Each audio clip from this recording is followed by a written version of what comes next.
Hace 50 años, en 1972, poco después de finalizado el Concilio Vaticano II, San Pablo VI dijo amargamente que el humo de Satanás se había infiltrado por alguna grieta del Vaticano, y que hubo la creencia de que después del concilio habría un día de sol para la historia de la Iglesia. En cambio fue la llegada de un día de nubes, de tempestad y de oscuridad. Aquí hablaremos sobre cuál es ese humo de Satanás al que se refería Pablo VI que había entrado en el Vaticano y cuáles son las consecuencias que hoy vemos que nos ha traído ese humo.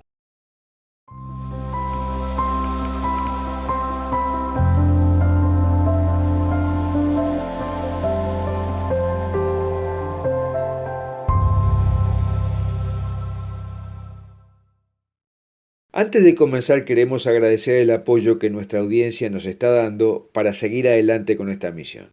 Les recordamos además suscribirse a la newsletter de Foro de la Virgen María y a nuestro canal de Telegram, que tiene materiales que no se pueden publicar en las grandes redes. Los links están en la descripción de este video. Y sugerimos suscribirse a este canal de YouTube, darle un me gusta a este video y compartirlo con tus amigos.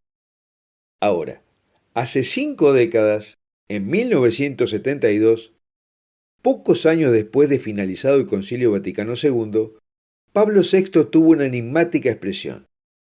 Dijo que el humo de Satanás se había infiltrado por alguna grieta del Vaticano. ¿Qué quiso decir Pablo VI? ¿Hablaba de una influencia espiritual satánica o era solo alegoría para hablar sobre el ataque a la fe y la apostasía? La terrible baja en la concurrencia a misa luego del concilio, la renuncia de curas y religiosos a su profesión y el declive de las vocaciones recién comenzaban a hacerse sentir, así que no fue por eso. Sin embargo, 5 décadas después, ese humo de Satanás se ha hecho tan espeso dentro de la Iglesia que dificulta ver la doctrina que realmente está promoviendo la Iglesia, no la que debería promover, sino la que predica hoy.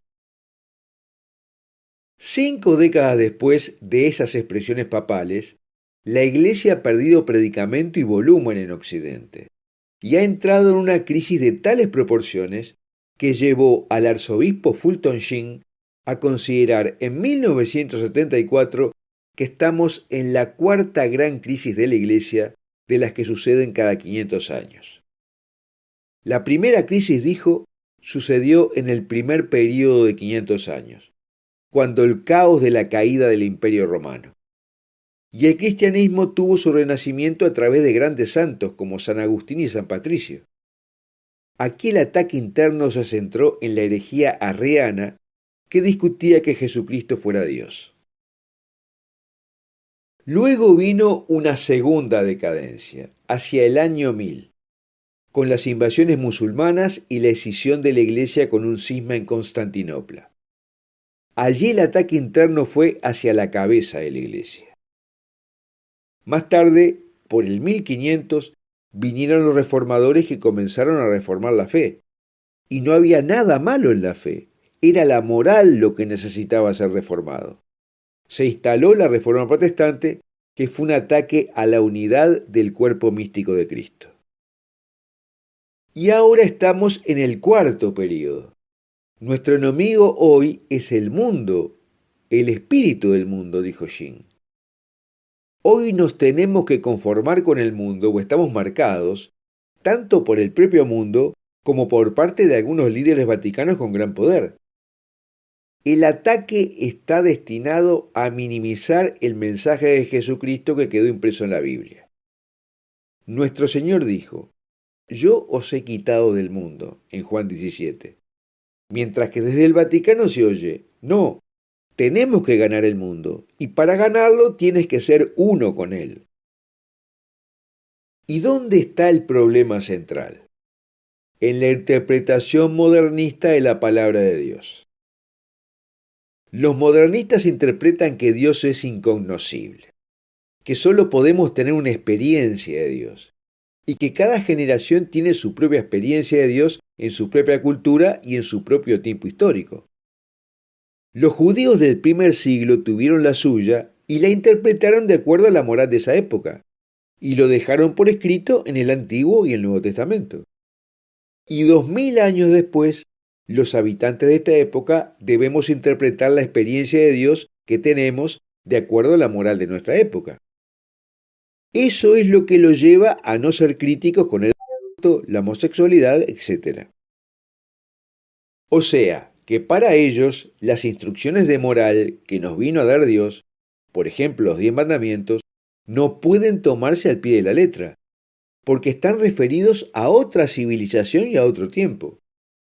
Y es por eso que no tienen ningún prurito en desvalorizar las palabras de la Biblia y del catecismo, porque en definitiva piensan que es el relato de lo que experimentaron de Dios los judíos de hace 20 siglos.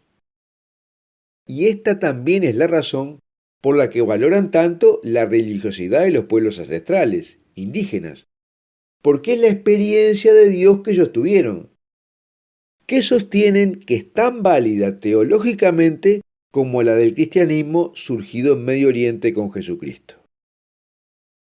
Y entonces no ven inconveniente en introducir formas religiosas no cristianas dentro de las propias del cristianismo, como por ejemplo la Pachamama. Ni tampoco creen que deba haber una liturgia cristiana para todo tiempo y lugar, sino que debe estar en evolución. Y dependerá de la experiencia de Dios que una comunidad esté experimentando en ese momento. Por eso, el arzobispo Aníbal Bugnini, el creador de la misa del Novus Ordo, luego del Concilio Vaticano II, había planificado secretamente que luego del año 2000 cada comunidad tuviera su propia misa y que la modificara según su propia experiencia cuando quisiera.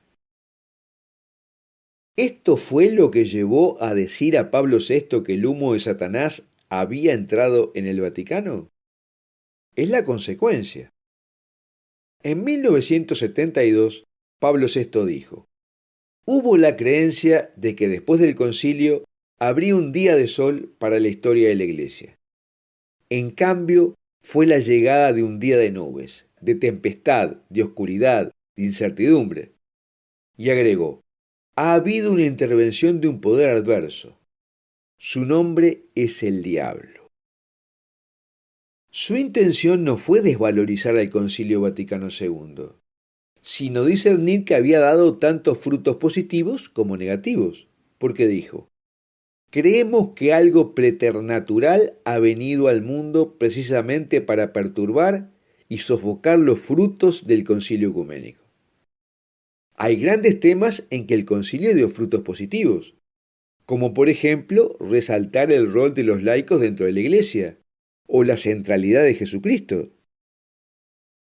y otros en que sus frutos fueron negativos, como por ejemplo respecto al fervor misionero. Según el gran misionero fallecido Padre Piero Guedo, las raíces del enfriamiento misionero actual hay que buscarlas en el Concilio Vaticano II. La idea de que todas las religiones son equivalentes enfrió el fervor misionero católico. Porque si todas las religiones son más o menos equivalentes, ¿qué interés tiene evangelizar otros continentes? Hoy incluso se ha llegado a decir que el fervor evangelizador equivale a proselitismo. Benedicto XVI dice lo mismo respecto al deterioro del fervor misionero, y él es un defensor del concilio con su hermenéutica de la continuidad. Pablo VI además añadió que una vez los obispos llevaban procesiones a sitios de un milagro de renombre. Ahora, en un clima hiperacadémico, ignoran estas prácticas. No solo eso, hoy podemos decir que la expresión favorita de la mayoría de los sacerdotes es: no creo en las apariciones marianas, incluso en las aprobadas por la Iglesia. Por lo tanto, queda la idea de que Pablo VI se estaba refiriendo a una infiltración más profunda y que además vaciaba los bancos, que estaba referida a la resistencia de ver los fenómenos sobrenaturales en la historia del pueblo de Dios. Por eso dijo: la duda ha entrado en nuestras conciencias, y entró por una ventana que debía haber sido abierta a la luz.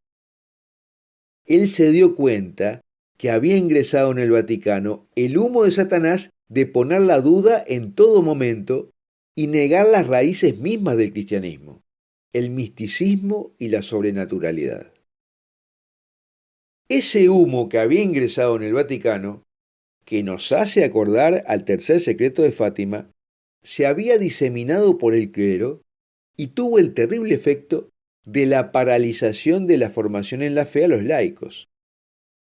Varios prelados que han leído el tercer secreto de Fátima dicen que la revelación de Nuestra Señora es que vendría una gran apostasía en la Iglesia, desde su vértice.